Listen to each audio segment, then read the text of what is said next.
Spiky Bits. Hey guys, today we're going to take a look at the newest Gargantuan from Hordes. This is the Legion of Everblight Archangel model, and it's generating a lot of buzz just because it's a very cool model, and it's very large, and it's obviously one of the better looking of the factions that's out there. And we just got this in, and I wanted to take a look at it. It's a multi-part kit. Obviously, it's going to have some resin, some pewter, and some plastic, normal plastic components. It's actually packaged pretty well, as you can see here. It's got a nice little foam insert.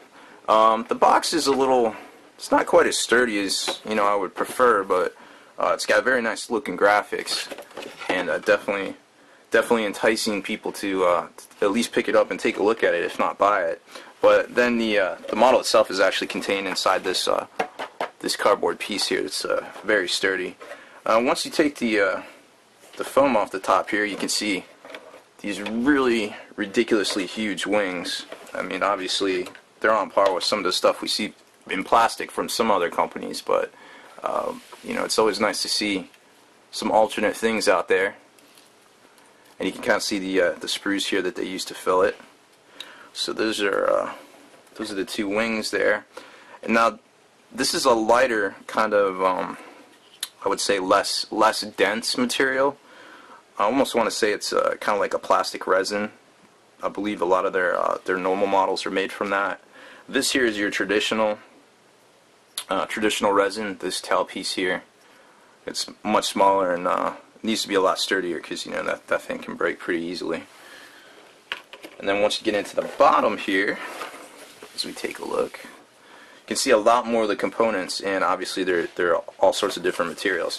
It was very nice of them to give a little instruction diagram, because we don't get to see that very often. But there it is. This thing would be kind of difficult to put together without that. So thank you, Privateer, for that. And then obviously we got a hodgepodge of different style pieces. This is a pewter component tail here, and then we've got some of the bigger components. They're going to be the plastic resin for the body and the base there. And then here's some of the arms. A little bit more of that lighter, denser material that the wings were made out of. And then you get to the more traditional that we're all used to, the pewter components for some of the littler things in the heads. And there's some other style components mixed in there.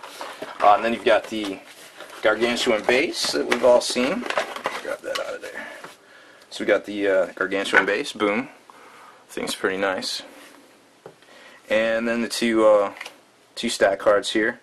Obviously, something this big, you're going to get two of them. The Life Spiral one just has the generic Gargantuan rules on it. This one here is just going to be its actual stats and things like that, and special abilities on the back there. So that's pretty cool. Now, if you take a look, obviously this is going to go, once you put it together, it's going to kind of sit like that. So you're looking at a pretty impressive model here. Once you start piecing it all together, you're already up about 10 inches high just from that, assuming these legs kind of connect down. I guess they connect down. Yeah, here we go. So kind of like that. So we're about 8 inches high right there, and then once you add in the wingspan, you're probably looking at 10 to 12 inches high, which is pretty remarkable from any company to have a miniature that big. So very impressive. Like I said, this model is generating a lot of buzz out there just because of its design and its size in general. So I wanted to go ahead and take a look at it. This actually goes on sale March 27th from Privateer Press. So that's pretty much it for this one. I hope you enjoyed my video unboxing of the Legion of Everblight Archangel model. Spiky Bits.